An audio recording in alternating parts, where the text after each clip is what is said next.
Hot అంశాలపై debate news బెంచ్కి స్వాగతం. యుద్ధం ప్రారంభమైపోయి నెల రోజులు దాటిపోయింది. ఒకవైపున అమెరికా ఇజ్రాయెల్ యుద్ధం కొనసాగిస్తూనే ఉంది, ఇరాను కొనసాగిస్తూనే ఉంది.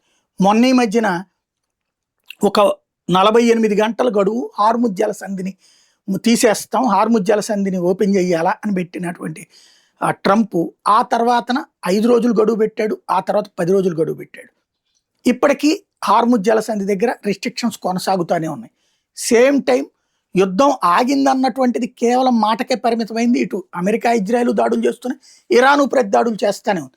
కేవలం ఆయిల్ క్షేత్రాల మీద దాడులు, పవర్ సెంటర్ల మీద దాడులు మాత్రమే ఆగినాయి. అసలు యుద్ధం ముగుస్తుందా లేదా అన్నది అర్థం కావట్లేదు. తాజాగా మరొకసారి ట్రంప్ హెచ్చరికలు జారీ చేస్తుంటే 2 ఏళ్లకు పైగా యుద్ధం చేయగలిగిన శక్తి మాకుందని ఇరాన్ చెప్తోంది. ప్రస్తుతం జరుగుతున్న పరిణామాలను ఎలా చూడాలి, ఈ అంశానికి సంబంధించి చర్చించేందుకు ప్రస్తుతం మనతో పాటు ఉన్నారు జాతీయవాద విశ్లేషకులు రాకా సుధాకర్ గారు. నమస్తే అండి. నమస్తే సాయి గారు. ఈ ట్రంప్ హెచ్చరికల్ని ఎలా చూడాలి మనం? సాయి గారు, వాస్తవానికి ఇరాన్ ప్రస్తుతం గల్ఫ్ లో జరుగుతున్నటువంటి యుద్ధాన్ని మనము ఒక చదరంగంలా గనక భావించినట్లయితే, ఈ చదరంగం మ్యాచ్ ఏదైతే జరుగుతుందో ఇది ఏకకాలంలో ఇజ్రాయెల్, అమెరికా, అరబ్ దేశాలు ఒకవైపున ఉన్నాయి, ఇరాన్ ఒకవైపు ఉంది. ఇరాన్ తో పాటు ఇరాన్ కి మద్దతు ఇచ్చేటటువంటి హూథీలు 3Hs, హూథీ, హిజ్బుల్లా, హమాస్లు ఉన్నాయి. దాంతో పాటు రష్యా, చైనాల మద్దతు. సో ఈ రకంగా ప్రస్తుతము చదరంగం బైఠాయించినట్టుగా, కూర్చోబెట్టినట్టుగా, మనం పావుల్ని అమర్చినట్టుగా మనం భావించవచ్చు. యుద్ధంలో అన్నిటికన్నా ఇప్పుడు ఆశ్చర్యం కలిగించే విషయం ఏంటంటే అమెరికా యొక్క వైఖరి. ఎందుకంటే అమెరికా ఈ యుద్ధాన్ని ప్రారంభించినప్పుడు, ఆపరేషన్స్ ని స్టార్ట్ చేసినప్పుడు అమెరికా లక్ష్యము ఇరాన్ లోపల ఉన్నటువంటి ప్రస్తుత పాలకులను తొలగించి తనకు అనుకూలమైనటువంటి పాలక వ్యవస్థని అమల్లోకి తీసుకుని రావడం, అధికారంలోకి తీసుకుని రావడం. ముందు ఉన్నటువంటి నాయకులు, ప్రధాన నాయకులందరినీ చంపేసేసినట్లయితే ఇరాన్ లొంగి వస్తుంది. ఇరాన్లో ఈ పాలనతో వేసారి ఉన్నటువంటి ప్రజలందరూ రోడ్ల మీదకి వస్తారు, ప్రజా తిరుగుబాటు జరుగుతుంది. అప్పుడు అమెరికా తాను కోరుకున్నటువంటి కొందరిని పాలకులుగా నియమించి ఆ కిరుబొమ్మల ఆధారంగా తన ప్రయోజనాన్ని సిద్ధింపజేసుకోవచ్చు. ఇది మొదటి లక్ష్యము. కానీ యుద్ధం ప్రారంభమైనటువంటి 4-5 రోజుల్లోనే రెజీమ్ చేంజ్, పాలనను మార్చేటటువంటి ప్రయత్నం ఏదైతే ఉందో అది విఫలమని రుజువైపోయింది. ఒకటి, ఇరాన్లో అంతర్గతంగా తిరుగుబాటు రాలేదు. రెండవది, అమెరికా ఇజ్రాయిల్ చేసినటువంటి దాడిలో సర్వసాధారణ ప్రజానీకం కూడా ప్రభావితులు అవడం. అంటే ముఖ్యంగా బాంబుకి వీడు ఇరాన్ పాలనా వర్గానికి చెందినవాడు, వీడు దాన్ని వ్యతిరేకించేవాడు అన్న తేడా ఉన్నది ఇద్దరినీ కొడుతుంది. పర్యవసానంగా ప్రజలు ఈరోజు ఇరాన్ ప్రభుత్వం వైపు ఉండడము, ఇరాన్ పోరాటంతో ఇప్పుడు అమెరికా యొక్క లక్ష్యము మారింది. లక్ష్యం మార్చి స్ట్రైట్ ఆఫ్ హార్ముజ్ ని మేము విముక్తం చేస్తామన్నది తాత్కాలిక లక్ష్యంలా కనిపిస్తున్నది. అయితే స్ట్రైట్స్ ఆఫ్ హార్ముజ్ యుద్ధం ప్రారంభమయ్యే నాటికి ఓపెన్ ఛానల్. యుద్ధం ప్రారంభమై అమెరికా దాడి వల్ల అది ఇప్పుడు క్లోజ్ అయింది. తన దాడి వల్ల క్లోజ్ అయిన హార్ముజ్ జలసంధిని తెరిపించే ప్రయత్నము మళ్ళీ ఇప్పుడు అమెరికా చేస్తుంది. ఇది తన లక్ష్యం అని ప్రకటించింది. తాజాగా ట్రంప్ యొక్క స్టేట్మెంట్స్, అంటే సోమవారం నాడు ఇచ్చిన స్టేట్మెంట్స్ ప్రకారము ఇరాన్ యొక్క చమురు మీద అధికారము మాది. అంటే స్ట్రైట్స్ ఆఫ్ హార్ముజ్ కన్నా కూడాను కార్జ్ ద్వీపం కానీ, ఇరాన్ లో ఉన్నటువంటి మొత్తము చమురు ఎగుమతులకి కేంద్రమైనటువంటి ఆ ద్వీపం కావచ్చును, లేకపోతే ఇరాన్ లో ఉన్నటువంటి మిగతా చమురు నిక్షేపాల మీద తమ దృష్టి ఉంది అని చెప్పడం జరుగుతుంది. అంటే అమెరికా యొక్క యుద్ధ లక్ష్యంలో స్పష్టత లేదు. ఎవరైనా వార్లోకి వెళ్ళేటప్పుడు ముందు అసలు ఎందుకు ఈ యుద్ధము, ఏం చేయాలనుకుంటున్నాము, ఎలా చేయాలి, ఎప్పుడు ఆపాలి, ఈ 4 తెలిసిన వాడే నిజమైన యుద్ధం చేయగలిగేటటువంటి మొనగాడవుతాడు. అమెరికా ఇప్పటికీ తన యుద్ధ లక్ష్యాన్ని 3 సార్లు మార్చింది. ఇప్పుడు చమురు నిక్షేపాలు తమకు ప్రధానమంటోంది. హార్ముజ్ జలసంధి కూడా వెనక్కి వెళ్ళిపోయింది గమనిస్తే. కాబట్టి అమెరికా ఎప్పటికప్పుడు తన యొక్క లక్ష్యాల్ని మారుస్తూ వస్తోంది. లక్ష్య స్పష్టత లేకపోవడం అనేది మనకి చాలా స్పష్టంగా కనిపిస్తోంది. ఇజ్రాయెల్కి లక్ష్య స్పష్టత ఉంది. ఇరాన్ యొక్క దాడి చేయగలిగే సామర్థ్యాన్ని దెబ్బతీయాలి, తమ దేశాన్ని సురక్షితంగా ఉంచుకోవాలి. ఇది ఇజ్రాయెల్ లక్ష్యము. ఎందుకంటే ఇరాన్ అణ్వాయుధాలని తయారు చేస్తోంది. ఇరాన్ దగ్గర ఉన్నటువంటి మిసైళ్ల సామర్థ్యము చాలా కాలం పోరాడేందుకు సరిపడా ఉంది. తర్వాత ఇరానియన్ రెవల్యూషనరీ గార్డ్ కోర్ ఎవరైతే ప్రత్యేక సైన్యం ఉందో, డైరెక్ట్ గా అయతొల్లాకి మాత్రమే జవాబుదారీగా ఉండే సైన్యము ఒక రకంగా కనిపిస్తుంది. దానిని డీగ్రేడ్ చేయాలన్న లక్ష్యంతో ఇజ్రాయెల్ వెళ్ళింది. కాబట్టి అమెరికా ప్రయోజనాలు వేరు, ఇజ్రాయెల్ ప్రయోజనాలు వేరు ఈ యుద్ధంలో. అక్కడ కూడాను రెండవ సమస్య ఉత్పన్నమవుతున్నది. పర్యవసానంగా ఇరాన్ని వీళ్ళు తక్కువగా అంచనా వేశారు. వెనిజువెలాలో చేసినట్టుగా, గ్రెనడా వంటి చిన్న దేశం మీద దాడి చేసినట్టుగా పిచ్చుక మీద ఒక్కసారి బ్రహ్మాస్త్రం వేస్తే అయిపోతుందని భావించారు. కానీ ఇరాన్ దగ్గర పోరాడే సామర్థ్యము ఇప్పటికీ ఇంటాక్ట్ గా ఉంది సాయి గారు. అంటే ఇరాన్ బాగా దెబ్బలు తిన్నది, దాని యొక్క వైమానిక సామర్థ్యం చాలా గణనీయంగా దెబ్బతిన్నది, దాని వైమానిక దళము పనిచేయని పరిస్థితిలో ఉంది, దాని ఎయిర్ డిఫెన్స్ సిస్టమ్ పూర్తిగా కుప్పకూలిపోయింది. అయినప్పటికీ అది ఇప్పటికీ టార్గెటెడ్ గా మిసైళ్లు వేయగలుగుతోంది సాయి గారు. కాబట్టి ఇరాన్ ఇప్పటికీ కూడాను మిసైల్ దాడి, నిన్నటికి నిన్న టెలవీవ్ మీద వైమానిక క్షిపణి దాడులు చేయగలిగింది. అమెరికాకి సంబంధించిన F-35లను కూల్చగలిగింది, స్టెల్త్ బాంబర్స్ ని కూల్చగలిగింది. కాబట్టి దాని ఒక రకంగా ఇరాన్ ఇంతకాలం పోరాడుతుందన్నది అమెరికాకి అంచనాకి అందలేదు. ఇప్పటి వరకు ఇరాన్ని గనక సంపూర్ణంగా గెలుచుకోవాలంటే అమెరికన్ సేనలు ఇరాన్ నేల మీద అడుగు పెట్టాలి. యుద్ధం ప్రారంభమై దాదాపు 30 రోజులైనప్పటికీ కూడా ఇప్పటి వరకు land army, feet on the ground అంటారు ఇంగ్లీష్ లో, వాళ్ళ యొక్క కాలు మోపలేదు. ఇప్పటి వరకు కాలు మోపకుండా మీరు సువిశాలమైనటువంటి ఇరాన్ ని జయించేటటువంటి ప్రసక్తి లేదు. మిసైల్ దాడులు చేస్తుంటారు, దాని యొక్క బలాన్ని తగ్గిస్తూ ఉంటారు, కానీ అది లేచి మళ్ళీ పోరాడుతుంది, మళ్ళీ ఒక దాడి చేస్తుంది. సో ప్రస్తుతం ఉన్నటువంటి పరిస్థితిలో ఒక్క మాటలో మనం ఇవన్నిటినీ సారాంశాన్ని చెప్పుకోవాలంటే, అమెరికా తన యొక్క యుద్ధ వ్యూహము వర్టికల్ ఎస్కలేషన్ సిద్ధాంతం ఆధారంగా జరుగుతోంది. ముందు నాయకులను చంపింది, ఆ తరువాత ఇరానియన్ రివల్యూషనరీ గార్డ్ యొక్క స్థావరాల మీద దాడి చేసింది, ఆ తరువాత వైమానిక దళాల సామర్థ్యాన్ని దెబ్బతీసింది, ఆ తర్వాత న్యూక్లియర్ సైట్స్ ని కొట్టింది, ఆ తరువాత చమురు నిక్షేపాలు ఉన్నటువంటి ద్వీపం మీద దాడులు చేసింది. అక్కడ కూడా సైనిక స్థావరాలే, చమురుని వదిలేసింది. ఆ తరువాత ఇలా ఒక్కొక్క లెవెల్ పెంచుకుంటూ పోతోంది. ఇరాన్ హారిజాంటల్ ఎస్కలేషన్ చేస్తోంది. ఈ హారిజాంటల్ ఎస్కలేషన్ లో మొట్టమొదటి దాడులన్నీ కూడాను ఇరాన్ గల్ఫ్ లో ఉన్నటువంటి అమెరికన్ స్థావరాల మీద, ఇజ్రాయెల్ మీద చేశారు. ఆ తర్వాత గల్ఫ్ లో ఉన్నటువంటి వ్యాపార, వాణిజ్య, చమురు ఉత్పాదన కేంద్రాల మీద, డీసాలినేషన్ ప్లాంట్స్ మీద దాడి చేశారు. ఆ తరువాత అమెరికాకి మద్దతు ఇస్తున్నటువంటి దేశాలైనటువంటి సైప్రస్ కావచ్చును, అజర్బైజాన్ కావచ్చు, వాటిపైన దాడులు చేశారు. యూరప్ మీద కూడా మేము దాడి చేయగలమని చెప్పారు. అలా యుద్ధం యొక్క భౌగోళిక విస్తృతిని పెంచుకుంటూ పోతున్నారు. ఇరాన్ యొక్క రెండు ముఖ్యంగా ప్రాక్సీలు ఉన్నాయి. ఒకటి హూథీ, ఒకటి హిజ్బుల్లా. హూథీలు యెమెన్, దక్షిణ యెమెన్ లో ఉంటారు. హిజ్బుల్లా లెబనాన్ యొక్క దక్షిణ భాగంలో ఉంటాయి. ఈ రెండు కూడా యుద్ధము ఇజ్రాయెల్ ని టార్గెట్ చేస్తూ దాడులు చేస్తున్నాయి. దాంతో యుద్ధము యొక్క విస్తృతి పెరుగుతోంది. అమెరికా యుద్ధం యొక్క తీవ్రతను పెంచుతుంటే ఈ ఇరాన్ యుద్ధం యొక్క విస్తృతిని పెంచుకుంటూ వస్తోంది. తాజాగా 2-3 రోజుల క్రితము దాదాపు 3,500 కిలోమీటర్ల దూరంలో ఉన్నటువంటి డిగో గార్సియా ద్వీపం మీద మిసైళ్లను ప్రయోగించింది. రష్యా కూడా ఏనాడు డిగో గార్సియా మీద దాడి చేయలేదు. ఈ సోవియట్ యుగంలో కూడా దాని మీద దాడి జరగలేదు. అలాంటిది ఇరాన్ చాలా సమర్థవంతంగా దాడి చేసింది. టార్గెట్లను కొట్టవలసిన టార్గెట్స్ ని కొట్టకపోయినా 3,500-4,000 కిలోమీటర్ల వరకు కొట్టగలిగే క్షిపణి సామర్థ్యం మాకుంది అని చెప్పి ఇరాన్ ఒక రకంగా అమెరికాకి, యావత్ ప్రపంచానికి తెలియజెప్పింది. కాబట్టి ఈ రౌండ్ లో ఒక్క మాటలో మనం చెప్పాలన్నట్టయితే అమెరికా గెలవలేదు, ఇరాన్ ఓడలేదు. ఇది ప్రస్తుతం ఉన్నటువంటి యుద్ధ పరిస్థితి సాయి గారు.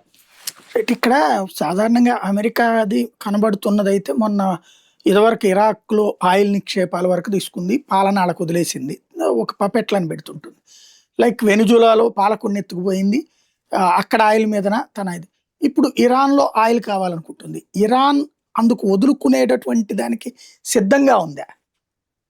ఇరాన్ అందుకు సిద్ధంగా లేదు సాయి గారు. ఎందుకంటే మిగతా దేశాలకు ఇరాన్కి ఒక మౌలికమైన తేడా ఉంది సాయి గారు. ఇది చాలా మంది విశ్లేషకులు దీనిని గుర్తించడం లేదు. అన్ని ముస్లిం దేశాలే కదా అన్నట్టుగా అనుకుంటున్నారు కానీ మిగతా అరబ్ దేశాలు ఏవైతే ఉన్నాయో, మీకు లిబియా కావచ్చు, సిరియా కావచ్చును, లేకపోతే మీకు ఇరాక్ కావచ్చు, ప్రస్తుతం ఉన్నటువంటి Saudi Arabia, United Arab Emirates, Qatar, Bahrain, ఈ దేశాలన్నిటి చరిత్ర కనుక మీరు చూస్తే ఇవి రెండవ ప్రపంచ యుద్ధం తరువాత ఇంగ్లాండ్లో, ఫ్రాన్స్ లో కొందరు అధికారులు కూర్చుని గీతలు గీయడం ద్వారా ఏర్పాటైన దేశాలు. టర్కిష్ ఖలీఫాకి వ్యతిరేకంగా సౌదీ అరేబియాలో ఉన్నటువంటి ప్రజలు తిరుగుబాటు చేశారు. ఆంగ్లేయులు దాన్ని ప్రోత్సహించారు. లారెన్స్ ఆఫ్ అరేబియా సినిమా దాని గురించే. ఆ లారెన్స్ అనే అతని ప్రోద్బలంతో అరేబియా విముక్తమైంది. సెకండ్ వరల్డ్ వార్ వరకు కూడా ఇవన్నీ కూడా ఒక దేశంగా లేవు. ఆటోమన్ మొదటి ప్రపంచ యుద్ధం వరకు కూడా ఆటోమన్ సామ్రాజ్యంలో అంతర్భాగంగా ఉన్నాయి. లిబియా, సిరియా ఈ దేశాలు అయితే రెండవ ప్రపంచ యుద్ధం తర్వాత ఫార్మ్. ఇరాన్ అలాంటిది కాదు సాయి. ఇరాన్కి దాదాపు 5,000 సంవత్సరాల చరిత్ర.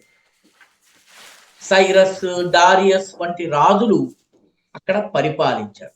ఇరాన్ యొక్క భూగోళ పరిస్థితులు కూడా చాలా విచిత్రమైనవి. దక్షిణాన పర్షియన్ గల్ఫ్ ఉంది, ఆక్రమణ చేయటం అసాధ్యం. పశ్చిమాన వస్తే అజర్బైజాన్ ఉంది, కొంత భాగము ఆర్మేనియా ఉంది. అటువైపు నుంచి కూడా దాడి చేయాలన్నట్టయితే అంత సులువైనటువంటిది కాదు.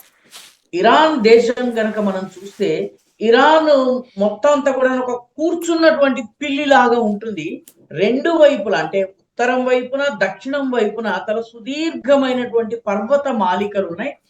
కొన్ని పర్వతాలు 15,000 ఫీట్ హైట్ ఉన్నటువంటి పర్వతాలు. అంటే మన లద్దాఖ్ లో పర్వతాలు ఏ హైట్ లో ఉన్నాయి ఆ హైట్ లో ఉన్నాయి. -10 degrees, -15 degrees ఉంటుంది.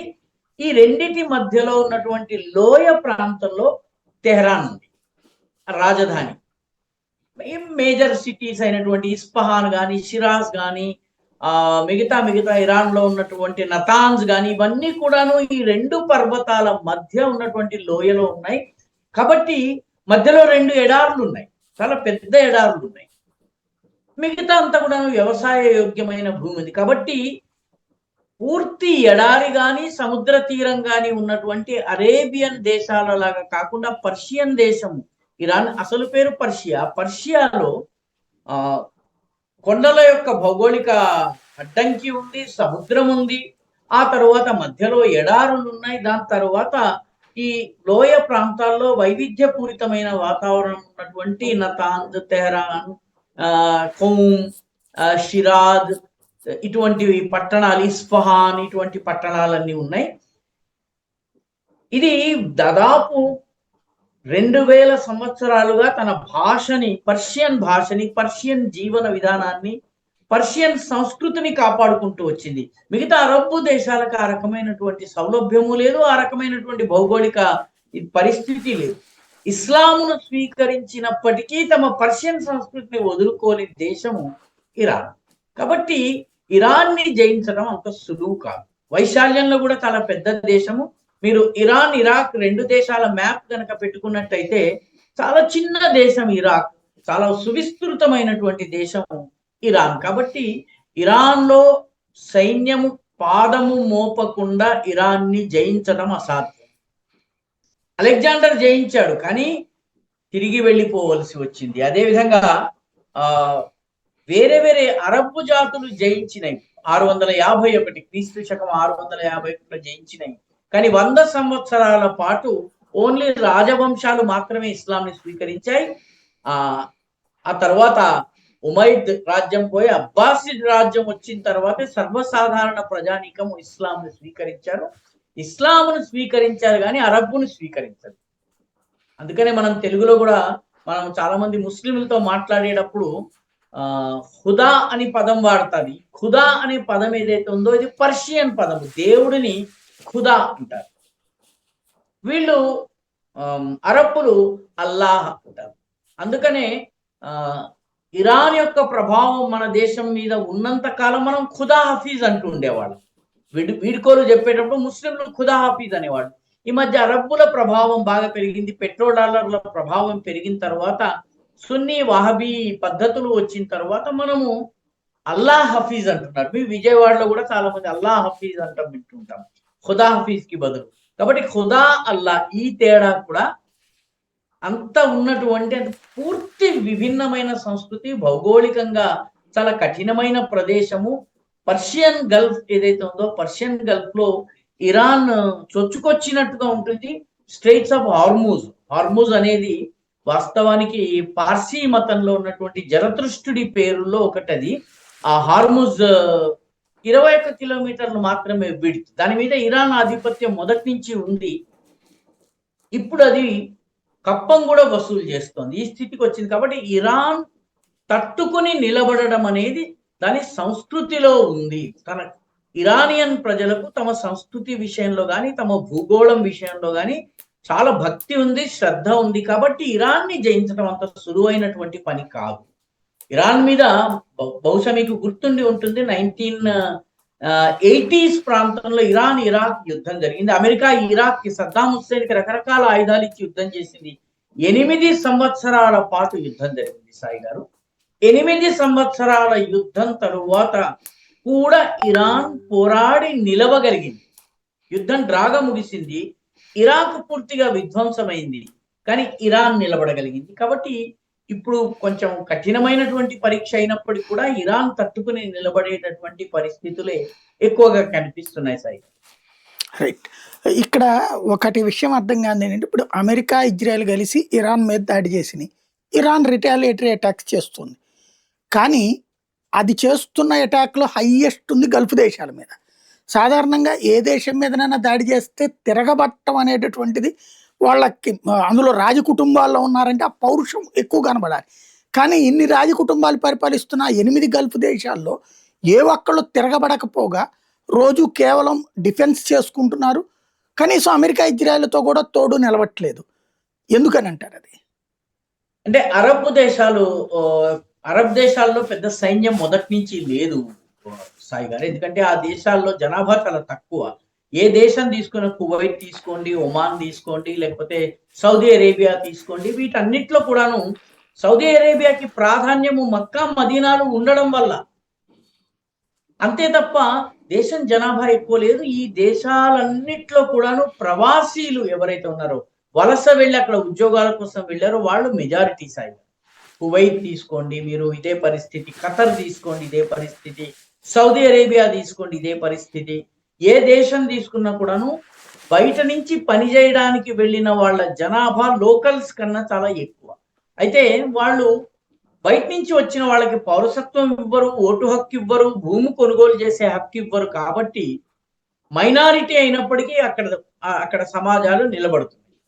పర్యవసానంగా వీళ్ళు పెద్ద మిలిటరీని డెవలప్ చేసుకోలేదు. రాజకుటుంబపు రక్షణ కోసము వీళ్ళు కొన్ని రకాల రక్షణ ఒప్పందాలు, పాకిస్తాన్ లో రిటైర్ అయినటువంటి సైనికులు ఎవరైతే ఉంటారో వాళ్ళతోటి వీళ్ళు బేసిక్ గా వీళ్ళ యొక్క రక్షణ బాధ్యత అంతా కూడా జరుగుతుంటుంది. ఉదాహరణకి యునైటెడ్ అరబ్ ఎమిరేట్స్ యొక్క రాజకుటుంబానికి, ప్రభుత్వంలో ఉన్న అధికారులకి రక్షణ కల్పిస్తున్నది పాకిస్తాన్ సైన్యానికి చెందినటువంటి సైనికులు.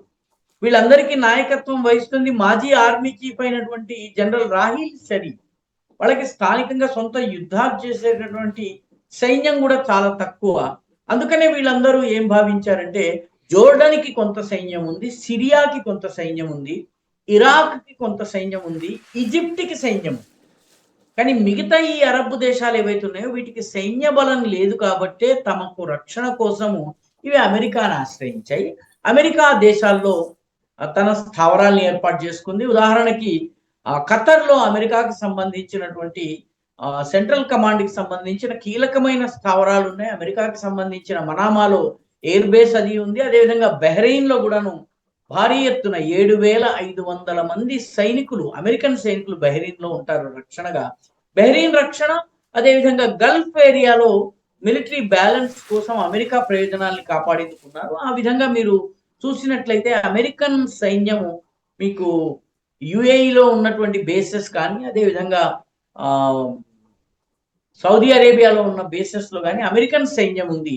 కాబట్టి అమెరికన్ సైన్యం ఉంది కాబట్టి తమ పైన ఏమీ జరగదు అన్నటువంటి భావనలో ఈ దేశాలు ఉన్నాయి. అయితే ఇరాన్ ఈసారి యుద్ధంలో అరబ్ దేశాల యొక్క ఆర్థిక కేంద్రాలైనటువంటి దుబాయ్ గాని, జెద్దా గానివ్వండి, రియాద్ గానివ్వండి, వీటి మీద దాడులు చేసింది. వాళ్ళ యొక్క డీసాలినేషన్ ప్లాంట్స్ ని ధ్వంసం చేసింది. అదేవిధంగా ప్రభుత్వానికి సంబంధించిన కీలకమైనటువంటి ఇండస్ట్రియల్ కాంప్లెక్సెస్ ని ధ్వంసం చేసింది. ఖతర్కి సంబంధించి ఎల్ఎన్జి ఉత్పాదన చేసే అతిపెద్ద సెంటర్, ప్రపంచంలోనే అతిపెద్ద సెంటర్, దానిపైన దాడి చేసింది. సో ఈ దేశాలు దగ్గర సొంత సైన్యము లేదు. రెండవది ఇవి అమెరికా పైన ఆధారపడి ఉన్నాయి. అమెరికన్ స్థావరాలు ఇరాన్ పైన దాడి చేస్తే తమకి ఏమీ జరగదన్నటువంటి భ్రమలో ఇన్నాళ్ళు ఉన్నాయి. అయితే ఇరాన్ ఇందాక నేను చెప్పినట్టు హారిజాంటల్ ఎస్కలేషన్ చేస్తూ వీటి డీసాలినేషన్ ప్లాంట్స్, వీటికి గల్ఫ్ దేశాలకు కూరగాయలు కూడా భారతదేశం నుంచి ఎగుమతి అయితే తప్ప అక్కడ వాళ్ళ కూరగాయల మండీలు, మార్కెట్లు తెరుచుకోవు. ఇప్పుడు హార్ముజ్ జలసంధి నుంచి కూరగాయలు రావు, నీళ్లు రావు, ఈ రకమైనటువంటి పరిస్థితిని ఇరాన్ సృష్టించింది. కాబట్టి అరబ్ దేశాల నుంచి సైనిక సహకారము పెద్దగా వస్తుందని మనం ఆశించలేము.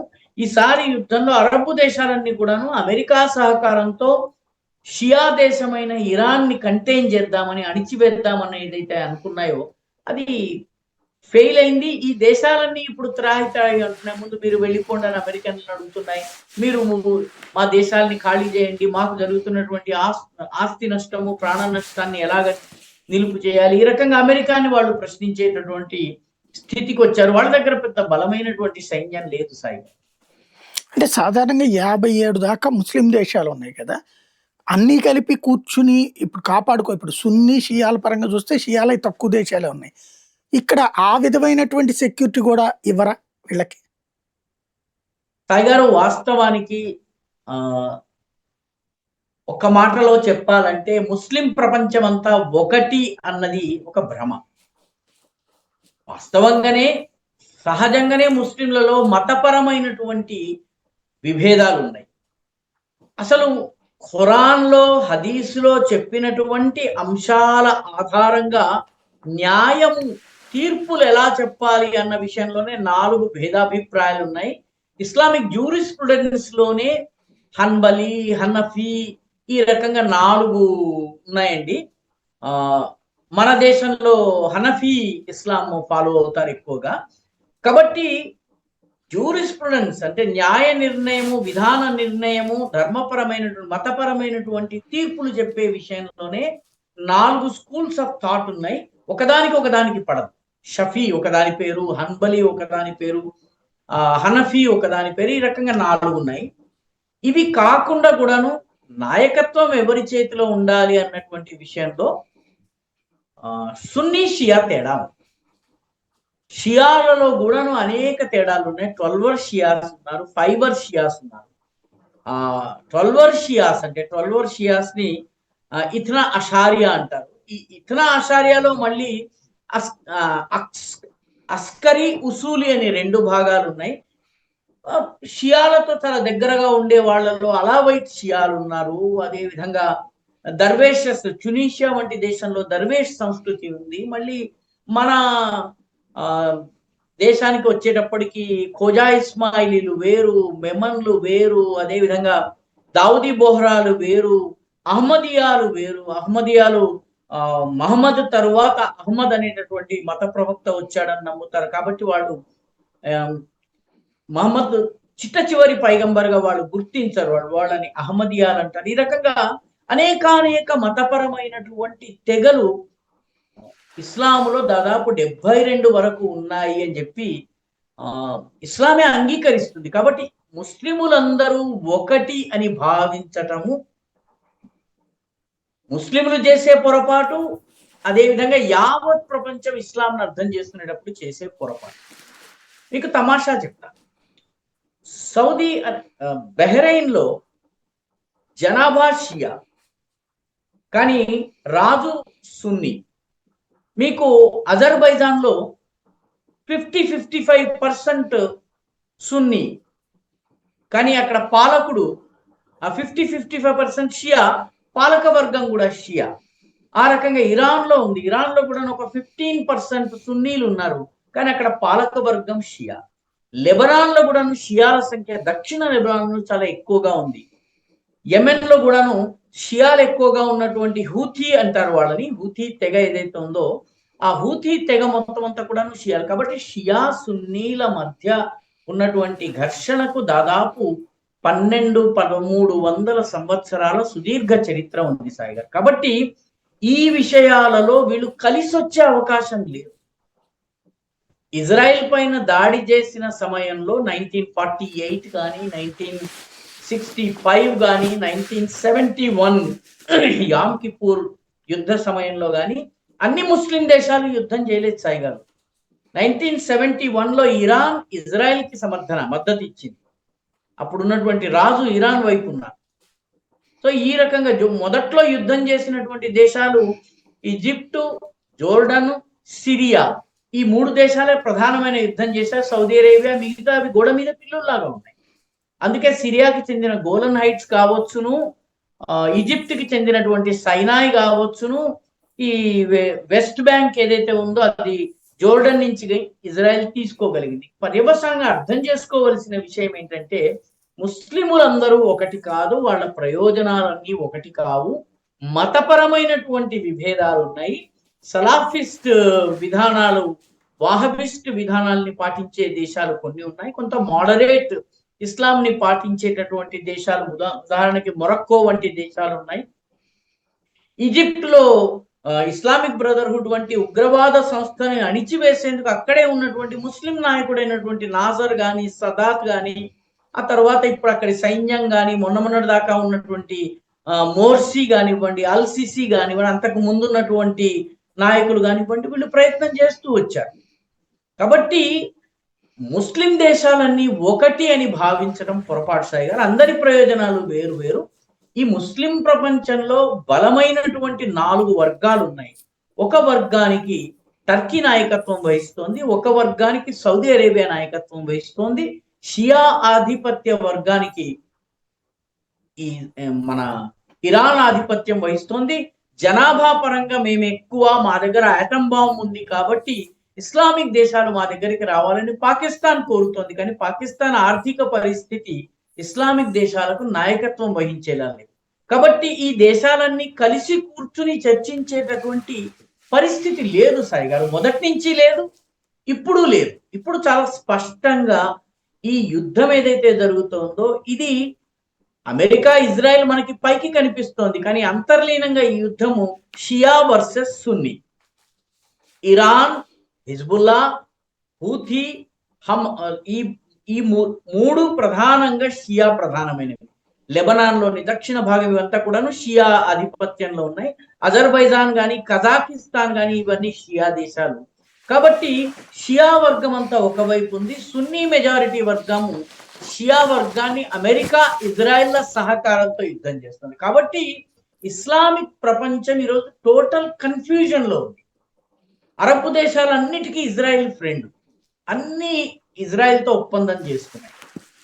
కాబట్టి గతంలో మనం ఏదైతే ఇస్లామిక్ ఉమ్మా అని అందరూ 51 దేశాలు కలిసి వస్తాయి, ఇది ప్రస్తుతము మనకి ఇది పటాపంచలే కనిపిస్తోంది సాయి గారు. ఇక్కడ రేపు వాస్తవానికి అమెరికా యుద్ధానికి రాకముందు హార్ముజ్ జలసంధి ఫ్రీగా ఉంది మీరు అన్నట్టే. ఇప్పుడు హార్ముజ్ జలసంధి మీదనే ఈ గల్ఫ్ దేశాల యొక్క ఆర్థిక వ్యవస్థ అంతా డిపెండ్ అయ్యింది. దాని మీద ఆధిపత్యం చెలాయించాలనుకుంటుంది ఇరాన్. ఇప్పుడు గనక అమెరికా చెప్పినట్టు యుద్ధం మధ్యలో ఆగిపోతే వీడు చెప్పేస్తాడు రేపు పొద్దున అణ్వాయుధాలు నేను వాడనని ఆల్రెడీ నిన్న కూడా చెప్పారు, మాకు అణ్వాయుధాలు చేయాలని ఉద్దేశమే లేదు అని చెప్పి, కావాలంటే యురేనియం కూడా ఇచ్చేస్తామని ఇంతకుముందే చెప్పారు. ఇప్పుడు అలా చేసేస్తే అమెరికా సైలెంట్ అయిపోతే రేపటి నుంచి గల్ఫ్ దేశాల పరిస్థితి ఏంటి? ఇరాన్కి బానిసలు అయిపోవడమేనా? అంటే హార్మోజ్ జలసంధిని విముక్తం చేయకుండా, నిజానికి హార్మోజ్ జలసంధి ఏదైతే ఉందో అది ఏ ఒక్క దేశానికి సంబంధించింది కాదు సాయి గారు. ఇది సీ లేన్స్, వాస్తవానికి sea lanes of communication SLOC SLOC అనేటటువంటి ఒక విధానాన్ని అంతర్జాతీయ మ్యారిటైమ్ ఒక విధి విధానాన్ని అంతర్జాతీయ సముద్ర జల రవాణాకి సంబంధించినటువంటి ఒక విధి విధానంలో భాగంగా కొన్నిటిని సీ లేన్స్ గా గుర్తించడం జరిగింది. ఆ సీ లేన్స్ లో దేశ విదేశాల పడవలు రాకపోకలు చేసేటటువంటి హక్కులు అధికారాలు వాళ్ళకి ఇచ్చారు. ఆ రకంగా ప్రపంచంలో చాలా కీలకమైనటువంటి అనేక సీ లేన్స్ ఉన్నాయి. ఉదాహరణకి మన హిందూ మహాసముద్రంలోనే 7-8 అటువంటి ఇరుకైనటువంటి జలసంధులు ఉన్నాయి. ఉదాహరణకి శ్రీలంకకి భారత్కి మధ్య పాక్ స్ట్రైట్స్ ఉంది. అదేవిధంగా ఇండోనేషియాలో ఉన్నటువంటి సుండా, లుంబోక్, మలక్కా 3 జలసంధులు చాలా కీలకమైన జలసంధులు ఉన్నాయి. అండమాన్ నికోబార్ల మధ్య ఉన్నటువంటి 8th degree channel, 10th degree channel కూడా ఆ రకమైనటువంటి SLOC sea lanes of communication. ఈ అరబ్ దేశాల నుంచి వచ్చేటటువంటి గల్ఫ్ ఆఫ్ ఆడెన్ ఉన్నటువంటి ఈ హార్ముజ్ జలసంధి ఏదైతే ఉందో, ఇది Persian gulf of Aden, Hormuz జలసంధి కూడా సీ లేన్స్ ఆఫ్ కమ్యూనికేషన్. అదే విధంగా దక్షిణాన ఉన్నటువంటి బాబ్ ఎల్ మాండెబ్ అంటే విషాదపు కన్నీటి తుక్క అన్న అర్థం వస్తుంది బాబెల్ మాండెబ్ అంటే. ఈ బాబెల్ మాండెబ్ యెమెన్ కి దక్షిణం నుంచి వస్తుంది. ఇక్కడి నుంచి కూడా ప్రపంచ సరకు రవాణా, ఇంధన రవాణాలో ఒక కీలకమైన 35-40% ఇక్కడి నుంచి వస్తుంది. 40-45% స్టేట్ ఆఫ్ హార్ముజ్ నుంచి వస్తుంది. వీటికి అన్ని దేశాల యాక్సెస్ ఉండి తీరాలి. కాబట్టి ఇది ఇరాన్ చేతుల్లో కూడా ఉండడానికి వీల్లేదు. నిజానికి ఇది అంతర్జాతీయ సముద్ర మార్గం, ఇది అందరూ వాడుకోవలసిందే.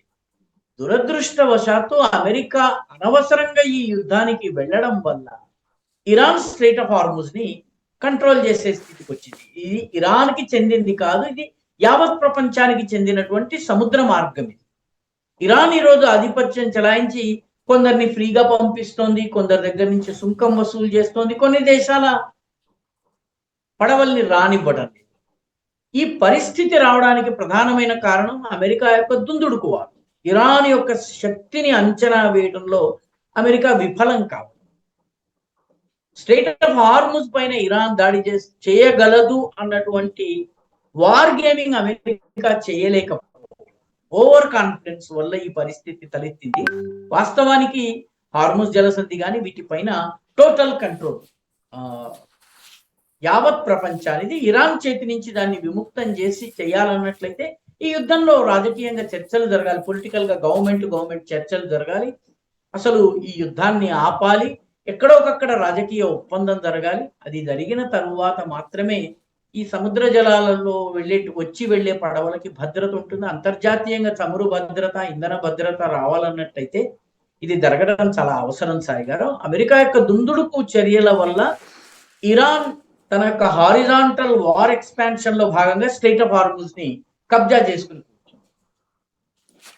ఫైనల్ గా ఒకటి చెప్పండి, ఒకవైపున ఇరాన్ వాళ్ళేమో మేము ఎవరిని చర్చలకు పంపలేదంటున్నారు, అమెరికానేమో చర్చలు జరుగుతున్నాయంటోంది. పాకిస్తాన్లో నిన్న సౌదీ అరేబియా, టర్కీ, ఈజిప్టు వీళ్ళందరూ కలిసి కూర్చుందాం అనుకున్నారు. చివరికి నిన్న ఇరాన్ సంబంధం లేదన్నాక వీళ్ళు తిరిగి వెళ్ళిపోయారు. అసలు ఎవరు చర్చించినట్టు, ఎవరితో చర్చించినట్టు, ఇప్పుడు అసలు చర్చలు జరుగుతాయా, దీనికి ముగింపు ఉందా? సాయి గారు, అల్టిమేట్లీ ఈ యుద్ధం ముగియాలన్నట్టయితే సైన్యం ద్వారా ఈ యుద్ధం ముగియదు. ఎందుకంటే ఆధునిక యుద్ధాల స్వరూపం మారిపోయింది, స్వభావం మారిపోయింది. ఈ యుద్ధాలలో మీరు మిలిటరీ ద్వారా మీ యొక్క ఆబ్జెక్టివ్స్ ని మీరు సాధించలేరు. అది ఇరాను సాధించలేదు, ఇజ్రాయెల్ సాధించలేదు, అమెరికా కూడా సాధించలేదు. పర్యవసానంగా ఏదో ఒక దశలో పొలిటికల్ లీడర్షిప్ యొక్క చర్చలు, రాజకీయ నాయకత్వం, ట్రంప్ కావచ్చును, అమెరికా ప్రభుత్వం యొక్క కీలకమైన అధికారులు కావచ్చును, ఇరాన్ కి సంబంధించినటువంటి పాలకులు కావచ్చును, అదేవిధంగా ఇజ్రాయెల్ కావచ్చును, మిగతా వీళ్ళని అరబ్ దేశాల నాయకులు కానీ కూర్చుని చర్చించడం అనేది చాలా అవసరము. టర్కీ మధ్యవర్తిత్వం చేస్తోంది. ప్రస్తుతం ఏ దేశం చేసినా కూడా పోస్ట్ మ్యాన్ పని చేస్తోంది. ఇక్కడి లెటర్ అక్కడ, అక్కడి లెటర్ ఇక్కడ ఇవ్వడం జరుగుతుంది. కానీ బ్యాక్ ఛానల్ డిప్లొమసీ లేకుండా ఆధునిక యుద్ధాలు కొనసాగలేవు సాయి గారు. అంటే ఎంత యుద్ధం జరుగుతున్నా ఏదో ఒక లెవెల్లో మాటలు అనేవి జరుగుతూ ఉంటాయి సాయి గారు, చర్చలు జరుగుతాయి. కాబట్టి ప్రత్యక్షంగా మేము చర్చల్లో లేమని ఇరాన్ చెప్తున్నప్పటికీ కూడా ఇరాన్కి కూడా తెలుసు, ఏదో ఒక రకంగా ఈ యుద్ధం ఆగకపోయినట్టయితే, కొన్ని కన్సెషన్స్ ఇవ్వకపోయినట్లయితే, ఈ యుద్ధము నిత్యకాలము కొనసాగితే ఇరాన్ మళ్ళీ లేచి నిలబడే పరిస్థితి రాదు. కాబట్టి ఇప్పటికే జరిగిన విధ్వంసానికి 20-25 సంవత్సరాలు ఇరాన్ పడుతుంది పునర్నిర్మాణానికి. ఈసారి ఇజ్రాయెల్ కి కూడా భారీ దెబ్బ తగ్గింది. మొట్టమొదటిసారి Israel air defence total failure అని రుజువైంది. వాళ్ళ డిమోనా న్యూక్లియర్ ప్లాంట్ పైన దాడి జరిగింది. రేడియేషన్ లీకేజ్ వస్తున్నట్టుగా వార్తలు వస్తున్నాయి. హైఫా మీద, వాళ్ళ ప్రధానమైనటువంటి రేవు హైఫా మీద, టెల్ అవీవ్ మీద, మిగతా అనేక పట్టణాల మీద దాడులు జరిగినాయి. ఇజ్రాయెల్ ఇంత నిస్సహాయంగా ఉండడం ఇజ్రాయెల్ చరిత్రలో ఎప్పుడు మనము గమనించలేదు, చూడలేదు. కాబట్టి పొలిటికల్ గా ఏదో ఒక స్థాయిలో డిస్కషన్ జరిగి రాజకీయ పరమైనటువంటి సంధి ఏదో ఒకటి జరగాల్సి ఉంటుంది. కొంత ఇరాన్ వదులుకోవలసి ఉంటుంది, కొంత అమెరికా వదులుకోవలసి ఉంటుంది, అదేవిధంగా కొంత ఇజ్రాయెల్ వదులుకోవలసి ఉంటుంది. అరబ్ దేశాలు ఏవి కూడా ప్రస్తుతము మధ్యవర్తిత్వం చేసే స్థితిలో లేవు. ఎందుకంటే వాళ్ళన్నీ కూడా అమెరికన్ పక్షాన ఉన్నాయి. టర్కీ అమెరికా పక్షాన ఉన్నా కూడా టర్కీ కొంత మాట్లాడగలిగే స్థితిలో ఉంది. అయితే ఇప్పటి వరకు ఇవి చేస్తున్నవి కేవలము పోస్ట్ మ్యాన్ పని మాత్రమే. ఇది మనం గమనించాలి. పాకిస్తాన్ లో జరగాల్సినటువంటి మీటింగ్ ని ఇరాన్ బాయ్కాట్ చేసింది. ఎందుకంటే పాకిస్తాన్ అనేక సార్లు ఇరాన్ కి నమ్మక ద్రోహం చేసింది. గత సంవత్సరం జూలైలో యుద్ధం జరిగినప్పుడు ఇరాన్ పైన జరిగినటువంటి వైమానిక దాడులకు అమెరికన్ విమానాలు పాకిస్తాన్ లోని ఎయిర్ బేసెస్ ను ఉపయోగించుకున్నాయి. కాబట్టి ఆ కోపం ఉంది. అదే విధంగా ఇరాన్ లోని తూర్పు రాష్ట్రమైనటువంటి సీస్తాన్ బెలూచిస్తాన్ లో బెలూచి ప్రజలు నివసిస్తారు. పాకిస్తాన్ సీస్తాన్ బెలూచిస్తాన్ లో ఉన్నటువంటి సున్నీ బలూచీలను రెచ్చగొట్టి ఇరాన్ ని చికాకు పెట్టేటటువంటి ప్రయత్నం చేస్తోంది. కాబట్టి ఇరాన్ కి ఆ విషయంలో కూడా ఆగ్రహం ఉంది. 2-3 సార్లు ఇరాన్ పైన పాకిస్తాన్ వైమానిక దాడి, పాకిస్తాన్ పైన ఇరాన్ వైమానిక దాడి గతంలో జరిగింది. ఇప్పుడు తాజాగా జరుగుతున్నటువంటి యుద్ధంలో కూడా పాకిస్తాన్ ఎటువైపు అన్న విషయంలో స్పష్టత లేదు. మా పొరుగు దేశమైనటువంటి ఇరాన్ యొక్క సంక్షేమం మాకు ముఖ్యం అని చెప్పి ఆసిమ్ మునీర్ చెప్తాడు. అదే సమయంలో తన యొక్క సైన్యాన్ని యునైటెడ్ అరబ్ ఎమిరేట్స్ దగ్గరికి పంపిస్తారు. ఇజ్రాయెల్ తో కలిసి హమాస్ యొక్క పునర్నిర్మాణంలో పాలు పంచుకుంటాం, హమాస్ లో ఇంటర్నేషనల్ స్టెబిలైజేషన్ ప్లాన్ లో మేము భాగస్వాములం అవుతాము. హమాస్ ఇరాన్ కి మిత్ర వర్గం. కాబట్టి ఈ రకంగా చూసినట్టయితే పాకిస్తాన్ ఆడుతున్నది డబుల్ గేమ్. ఈ డబుల్ గేమ్ ఆడే దేశాన్ని ఇరాన్ అంత తొందరగా నమ్మదు. ఇరాన్ కి పాకిస్తాన్ కి అంత సత్సంబంధాలు ఏమీ లేవు సాయి గారు. పర్యవసానంగా పాకిస్తాన్ రోల్ చాలా లిమిటెడ్. కానీ ఏదో ఒక స్థాయిలో రాజకీయ చర్చలు జరుగుతూ ఉండుంటాయి. ఇప్పటికే వీటిని ఏదో ఒక రూపంలో కొనసాగించి యుద్ధానికి ఒక పొలిటికల్ పరిష్కారం రావాల్సిందే, గవర్నమెంట్ లెవెల్ పరిష్కారం రావాల్సిందే తప్ప వేరే మార్గం లేదు. ఇరాన్ లోపల రెజిమ్ చేంజ్ ఆలోచనని అమెరికా మానుకోవలసి ఉంటుంది. అదేవిధంగా అణ్వాయుధాలను తయారు చేసే విషయంలో ఇరాన్ కూడా కొంత కన్సెషన్స్ ఇవ్వవలసి ఉంటుంది. తాను ఎన్రిచ్ చేసినటువంటి యురేనియం ని దాన్ని ఇవ్వడానికి కూడా తాము సిద్ధమని ఇరాన్ ఇందాక మీరు చెప్పినట్టుగా సిద్ధమై ఉంది. కాబట్టి పొలిటికల్ గా చర్చలు జరుగుతాయి సాయి గారు, ఆల్రెడీ జరుగుతున్నాయి అన్నది చాలా మంది విశ్లేషకుల అంచనా. పర్యవసానంగా సుదీర్ఘ కాలము ఈ యుద్ధాన్ని కొనసాగించటం ఎవరికీ మంచిది కాదు.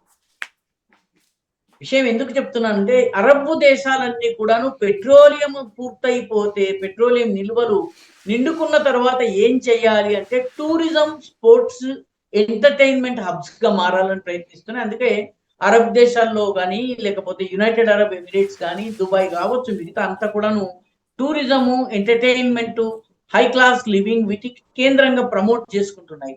అవి గనక ధ్వంసం అయితే మళ్ళీ అక్కడ విశ్వాసం, ఇన్వెస్టర్స్ విశ్వాసం మళ్ళీ నిర్మాణం కావడానికి దశాబ్దాలు పడుతుంది. కాబట్టి అరబ్ దేశాలకు యుద్ధము వీలైనంత త్వరగా ముగిసిపోవాలి.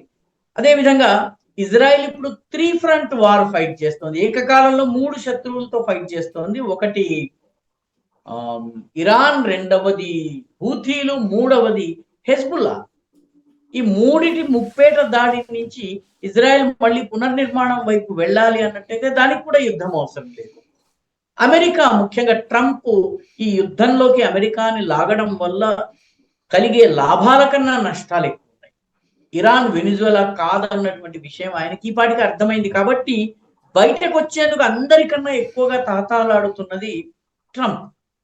అంటే ట్రంప్ వ్యాపారవేత్త, అతనికి తెలుసు యుద్ధం యొక్క కాస్ట్, తనకి తెలుసు ఈ యుద్ధాల వల్ల ఆపరేషన్ సింధూర్ నుంచి మొదలుపెట్టి యుద్ధం వల్ల అమెరికన్ ఆయుధాలు ఎందుకు పనికిరావన్నది అర్థమైపోయింది. అమెరికన్ ఎయిర్ డిఫెన్స్ పనికిరాదు, అమెరికన్ F-35 F-16 పనికిరావు, అమెరికాకి సంబంధించిన స్టెల్త్ బాంబర్లు పనికిరావు అన్నది ఈ యుద్ధం ఇరాన్ రుజువు చేసేసింది. కాబట్టి అమెరికన్ ఆర్మ్స్ మార్కెట్ కూడా పడిపోతుంది. కాబట్టి యుద్ధము త్వరగా ఆగడం దానికి అవసరం, అందరికన్నా ఎక్కువ అవసరం ఇరాన్కి కూడా. ఎందుకంటే ఇరాన్ లో చాలా పనులు, ముఖ్యంగా ఇన్ఫ్రాస్ట్రక్చర్ ని రీబిల్డ్ చేయవలసి ఉంటుంది, అనేక సదుపాయాలు కల్పించవలసి ఉంటుంది. ఇరాన్ లో ఉన్న ప్రజానీకానికి కొన్ని కన్సెషన్స్ ఇచ్చి బుర్ఖా పైన నిషేధం ఇటువంటివి తొలగించాల్సి ఉంటుంది. కాబట్టి అన్ని దేశాలకి ఈ యుద్ధం వల్ల ఒక్కడు లాభపడలేదు, అందరూ నష్టపోయారు. మిగతా ప్రపంచానికి చమురు, ఇంధన సరఫరా, సరుకు రవాణా ఎఫెక్ట్ అయింది. కాబట్టి యావత్ ప్రపంచం ఈ ఏరియాలో యుద్ధం వల్ల సంక్షోభానికి గురైంది. కాబట్టి వీలైనంత త్వరగా యుద్ధం ఆగాలి. ఆ దిశగా చర్చలు కూడా ప్రారంభమైనాయి. పాకిస్తాన్ వంటి దేశము ఒక వేదిక కాగలదు, టర్కీ వంటి దేశం ఒక పోస్ట్ మ్యాన్ మాత్రమే కాగలదు. నేరుగా అమెరికా, ఇరాన్ కి సంబంధించిన నాయకుల రహస్య చర్చలు ఈ పాటికే ప్రారంభమై ఒక న్యూట్రల్ వేదిక పైన యూరోప్ లోని ఏదో ఒక దేశంలో జరుగుతూ ఉంటాయని నా ప్రగాఢమైన నమ్మకము. ఏప్రిల్ నెల పూర్తయ్యే లోపల యుద్ధం ఒక కొలిక్కి వస్తుందేమో అన్నటువంటి ఒక ఆశాభావం అయితే నాకున్నది Sai. Thank you very much అండి. ఇది పరిస్థితి. యుద్ధ తీవ్రత ముదిరే కొద్దీ ప్రపంచం సంక్షోభంలో పడుతుంది. ఆ సంక్షోభ పరిష్కారం అన్నటువంటి దిశగా అడుగులు పడుతున్నాయని నమ్ముదాం.